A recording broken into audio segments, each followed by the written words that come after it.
Om Sri Mahaperiyava Sharanam. Voice of God, Volume 1. Main title, Vedic Religion.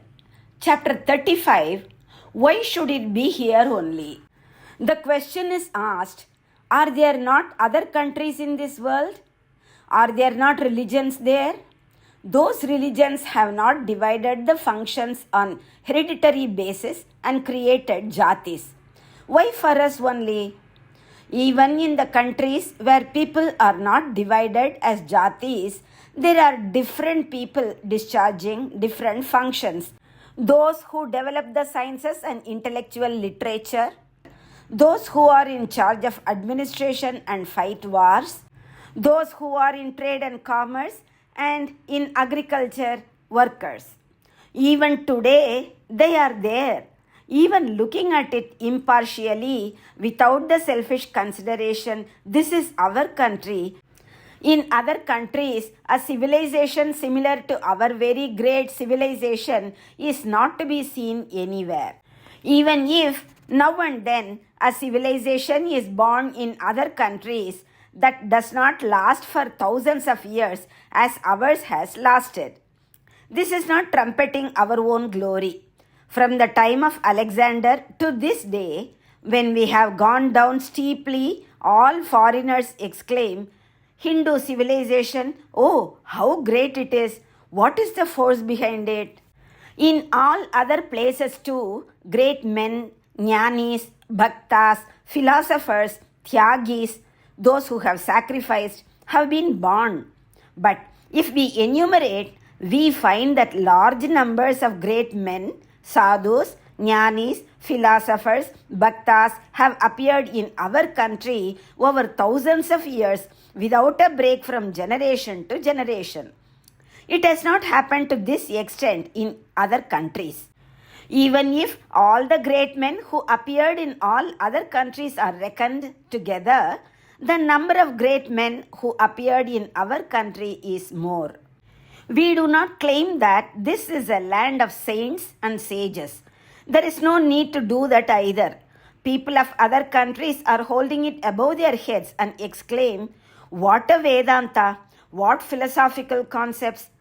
They thus praise our religious literature and bow to them in reverence.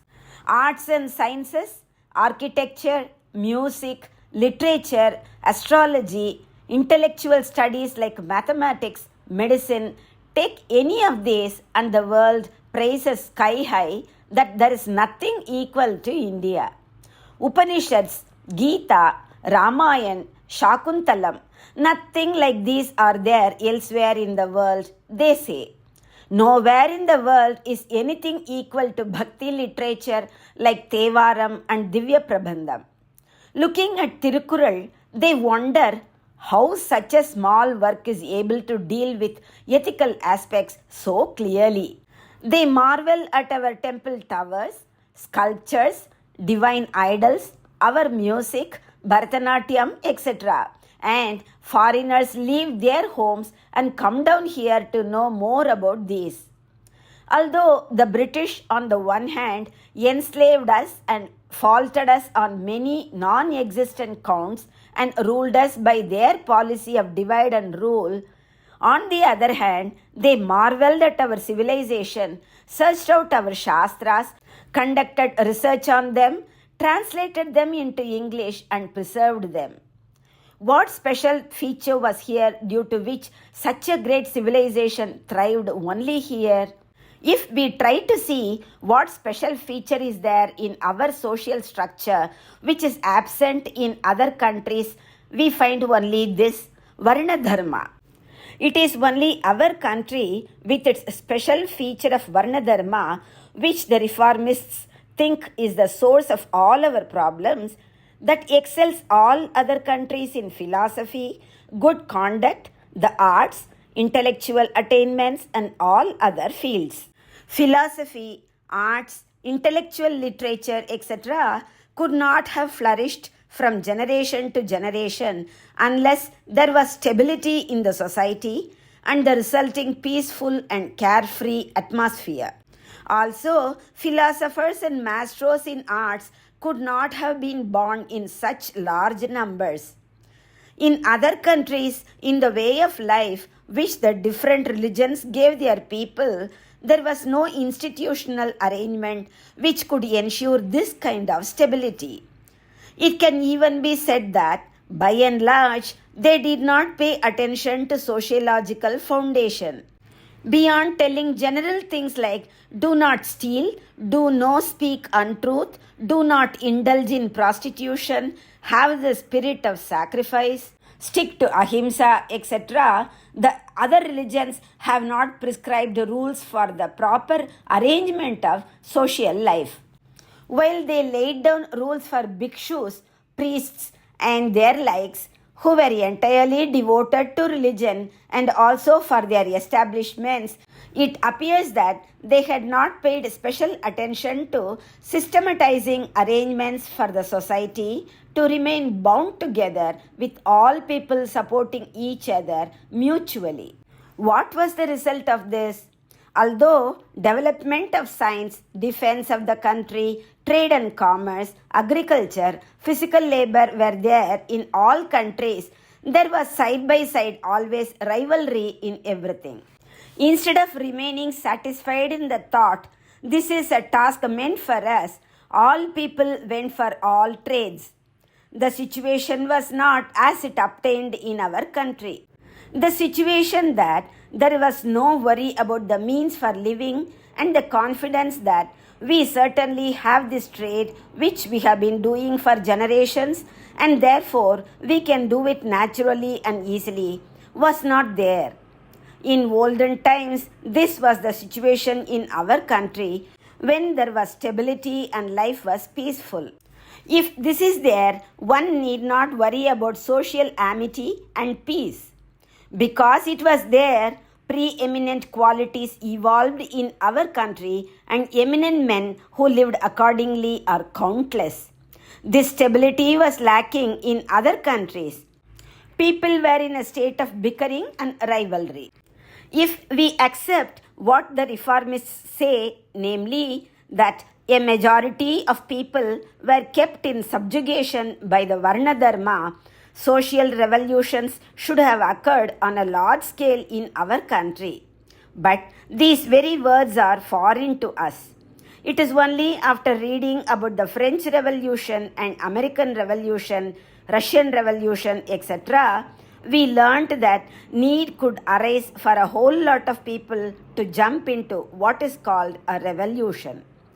When we read the history of other countries, we find that people themselves resort to revolution after revolution. What is more important is that no revolution achieved anything permanent. If 50 or 100 years have passed after a revolution, another revolution does occur. In other words, people are always discontented. One need not ask about today's situation. In all the countries, decline in discipline, wild display of beastly emotions, agitation, strikes, a government falling and another coming day after day. Thus, the entire world is in a state of agitation. It is only in countries like Russia where the government itself is dictatorial and where dissent is ruthlessly suppressed, there is no revolution. Even there, it is said that there is deep resentment which can explode like a volcano any time. From time to time, an intellectual or a great writer who does not care for life escapes from there and tells the world about the tyrannical rule in their country. They say that people there are not happy. In India, there never was a government which was dictatorial.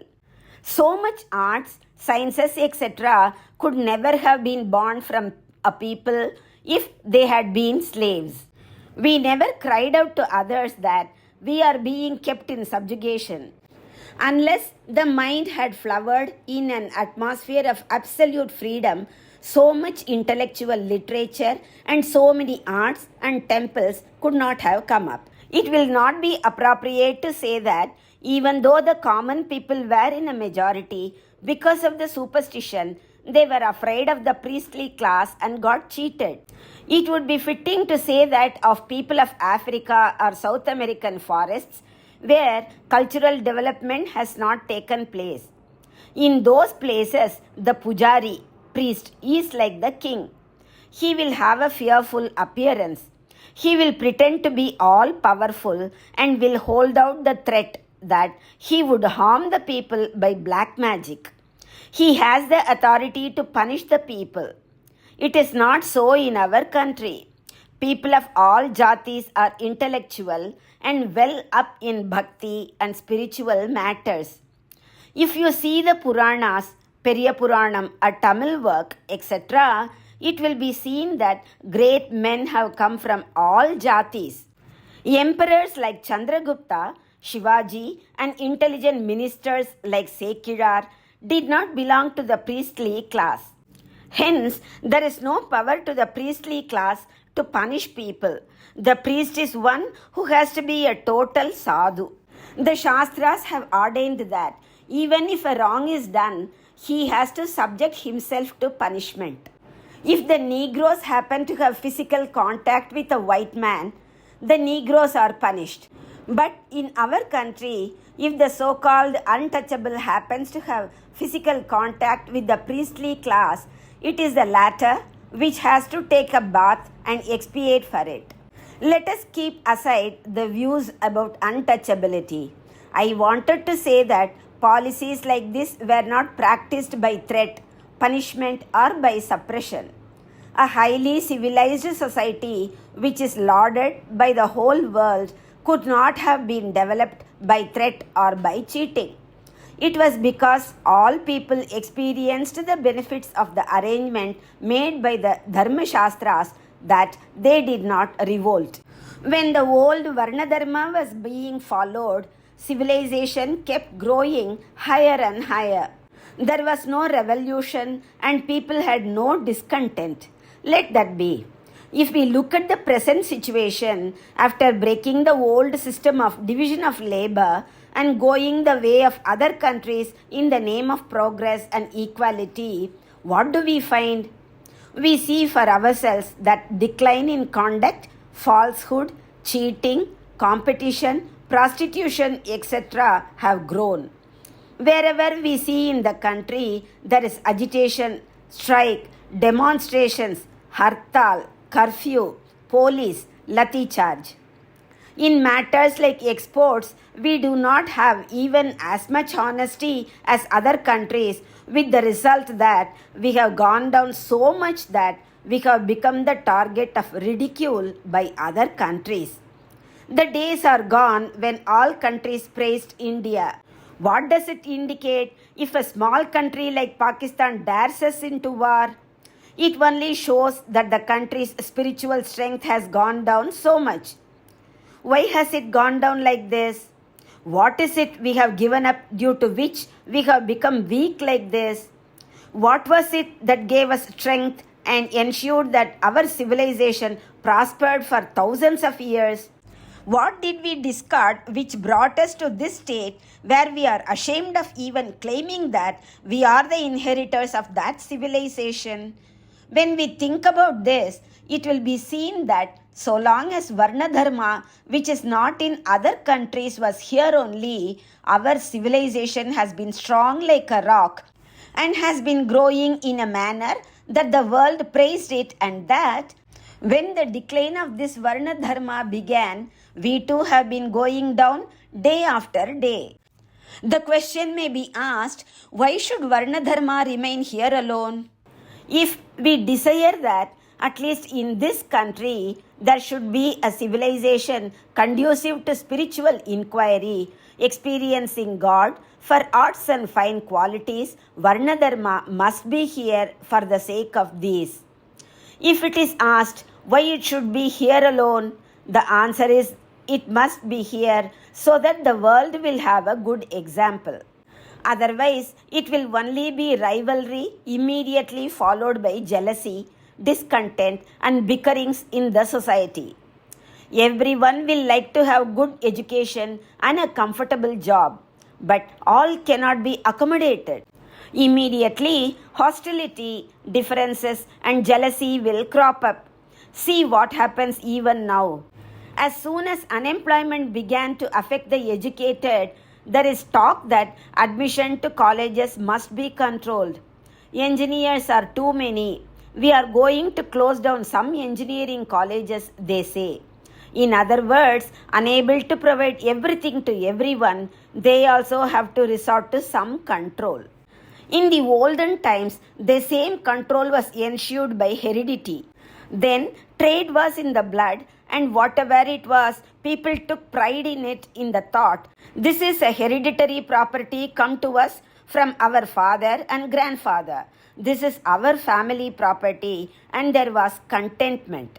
For each one carrying on his trade, there was innate attachment to it. Because of that, there was efficiency. Today, since everyone is only after money, he performs the trade in a disorderly manner. In the olden days, consideration of money was secondary. Since the trade was performed with a love for it and feeling of satisfaction in the thought, it is our own trade, all jobs were carried out well. The society was happy. There is no civilization without a sense of fulfillment. The Varna Dharma, which ensured that all people in the society had such fulfillment, could not be faulted. It may not be possible to do things this way again. It does not matter if we do whatever is possible to revive it, but we fail in our efforts. Or it does not matter if we give up such effort in the thought, why should we undertake this task which is impossible? But the least that should happen is the realization that the old order has done great good to all people of our religion, our country, and through it the whole world for thousands of years. It is very wrong to blame it. We have been highly disrespectful to it. Om Sri Mahaperiyava Sharanam. Jai Jai Shankara. Hara Hara Shankara.